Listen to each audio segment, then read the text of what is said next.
खिदमत खलक और अतीका बहन जी की शख्सियत। इंसानों से प्यार व मोहब्बत और ज़रूरतमंद लोगों की मदद के अमल को हर दीन और मज़हब में तहसीन की नज़र से देखा जाता है। अल्लाह ताला ने इंसानों को यकसान सलाहियतों और औसाफ से नहीं नवाजा, बल्कि उनके दरमियान फ़र्क व तफावत रखा है, और यही फ़र्क व तफावत इस कायनात रंग बू का हुस्न जमाल है। वो रब चाहता तो हर एक को खूबसूरत, मालदार और सेहतयाब पैदा कर देता, लेकिन ये यकरंगी तो उसकी शान खलाकी के खिलाफ होती, और जिस इम्तिहान की खातिर इंसान को पैदा किया, शायद इस इम्तिहान का मकसद भी फौत हो जाता।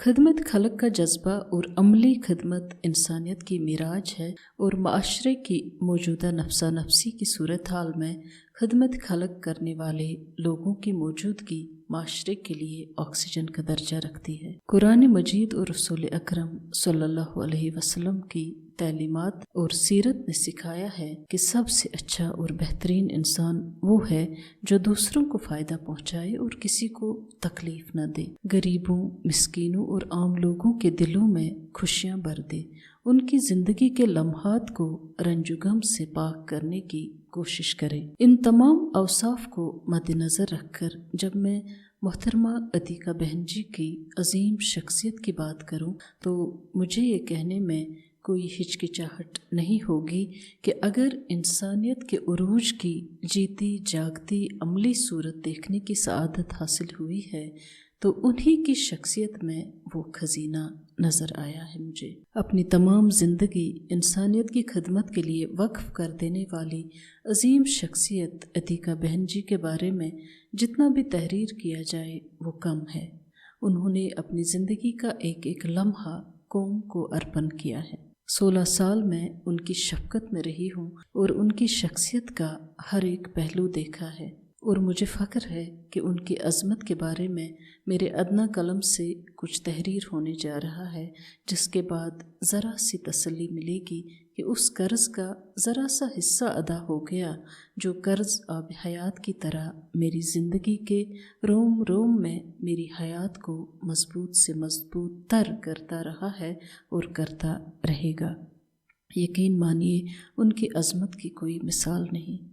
मेरी पहली मुलाकात उनके साथ कोट रोड श्रीनगर की एक पुरानी इमारत की चौथी मंजिल के एक छोटे से कमरे में हुई थी, जहां अखबार मीरास का दफ्तर हुआ करता था, और कश्मीरी ज़बान में अखबार देखकर मुझसे रहा न गया और मैंने एडिटर मीरास को ख़त लिखा था कि मैं आपके अखबार में काम करना चाहती हूँ, और मोहतरमा अतीका जी ने मुझे ख़त के जवाब में हौसला अफजाई करके दफ्तर बुलाया था।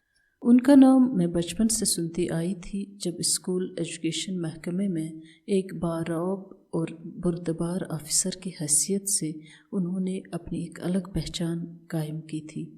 एक ईमानदार और इंसाफ पसंद ऑफिसर, लेकिन मुलाकात का शर्फ कभी हासिल नहीं हुआ था। मुझे आज भी वो खुशनुमा पल याद है जब मेरी पहली नज़र उन पर पड़ी तो आँखों में एक अजीब सी तरावट पैदा हुई थी। उनका लिबास देखकर, इतनी कदावर शख्सियत और इतना सादा लिबास, इतना ऊंचा मुकाम और सादा काले बुरके में एक मुस्कुराता चेहरा, और फिर शफकत से बात करने का सलीका, हर लफ्ज़ शीरीन और हर जुमला समंदर, मस्बत सोच, हौसला और हिम्मत देने वाला लहजा। मैंने पहली ही मुलाकात में ठान ली उनकी रहबरी में हर पल रहना, और अल्हम्दुलिल्लाह ऐसा ही हुआ। 16 साल हम पल पल साथ रहे।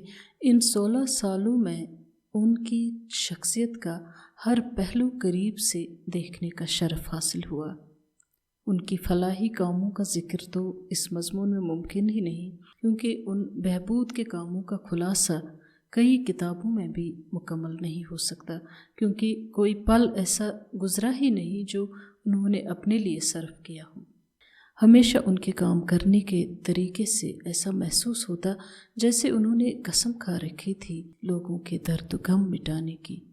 अक्सर मुझे उन यतीम बच्चों के पास साथ लेके जाती थी जिन बच्चों की आंखों में अतीका बहन जी एक बहुत बड़ी उम्मीद की सूरत में ताबा थी।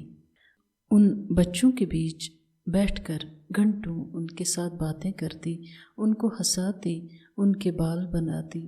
پہلے میں حیران رہ جاتی تھی کہ اس قدر بہت سارے کاموں میں مصروف رہنے والی شخصیت ان بچوں کے ساتھ گھنٹوں کیوں بتاتی ہے۔ لیکن آہستہ آہستہ جب مجھے ان کا نصب العین سمجھ میں آنے لگا تو میں سمجھ گئی کہ اس ہستی کو اللہ تعالیٰ نے یوں ہی نہیں بھیجا ہے دنیا میں۔ اکثر مجھ سے کہا کرتی تھی کہ اتنا سکون کہیں نہیں ملتا جتنا مجھے ان بچوں کو مسکراتے ہوئے دیکھ کر ملتا ہے۔ محترمہ عتیقہ جی اپنے آپ میں ایک انجمن تھی۔ ان کے خیالات اس قدر زرین تھے کہ روح جیسے روشن ہو جاتی تھی سن کر۔ ان کی ہر بات نصیحت، ان کا ہر لفظ گوہر، ایک ایسی پر اثر شخصیت جن کی مثبت سوچ سے ٹوٹا اور ہارا ہوا انسان بھی زندگی کی راہ پر نئے سرے سے گامزن ہونے کی صحیح کر لیتا۔ خاص طور سے خواتین کی بہبودی کے لیے جو انہوں نے تہیہ کر لیا تھا وہ قابل ذکر ہے۔ جامعہ فلاح نسواں اور مجلس النساء کے پرچم تلے جو کام بلکہ انمول کام ہوتا تھا اس کا ذکر میں لازماً یہاں کرنا چاہوں گی، کیونکہ میں شاہد ہوں ان نیکیوں کی جن کے بارے میں شاید ہی کوئی اور جانتا ہو۔ میری نظر میں کم سے کم ان 16 سالوں میں 500 اجڑے گھر عتیقہ بہن جی کی کاوشوں سے پھر سے بس چکے ہیں۔ بہت ساری شادی شدہ لڑکیاں جو سسرال کے ظلم و ستم سے تنگ آ کر زندگی کے خاتمے کے آخری پڑاؤ پر تھی، ان کو عتیقہ جی کی محنت اور حکمت سے نئی زندگی ملی ہے۔ اس کے علاوہ سینکڑوں بیوہ عورتیں، غریب اور معذور لوگ ان کے کرم پر زندگی گزار رہے تھے۔ صرف اپنے گرد و نواح میں ہی نہیں بلکہ کشمیر کے کونے کونے میں جا کر انہوں نے لوگوں کو زندگی کی اور گامزن کیا ہے۔ میں یہ چھوٹا سا مضمون لکھتے ہوئے تذبذب کا شکار ہو رہی ہوں کہ میں کہاں سے شروع کروں ان کی تہدار شخصیت کے گوشے بیان کرنے کے لیے۔ میری آنکھوں نے جو 16 سال دیکھا ہے وہ سب کچھ الفاظ میں کیسے بیان کروں؟ میں ان کی عظمت کو کیا نام دوں؟ ان کو تہذیب و تمدن کی رکھوالی کا تاج پہنا دوں یا کشمیری زبان کی پاسباں کہہ دوں، قوم کی ہمدرد کہہ دوں یا ایک اعلیٰ اخلاق و ادب کی شان کہہ دوں؟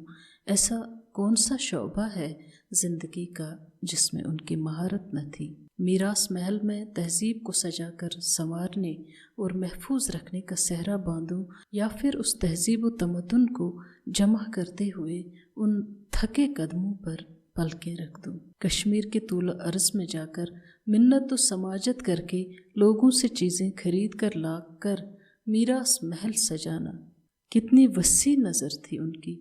اکثر کہا کرتی تھی یہی ہماری پہچان ہے، اس کو سنبھال کر رکھنا ہے۔ محترمہ عتیقہ جی نے جتنا کام کیا ہے اس کام کی تفصیل کچھ اوراق میں ممکن ہی نہیں۔ مجھ پر ان کی شفقت کا قرض باقی ہے۔ انشاءاللہ ان کی زندگی کے ہر ایک گوشے پر تحریر کرنا ہے مجھے، وہ سب جو میں نے بہت قریب سے اور رازداری سے دیکھا ہے۔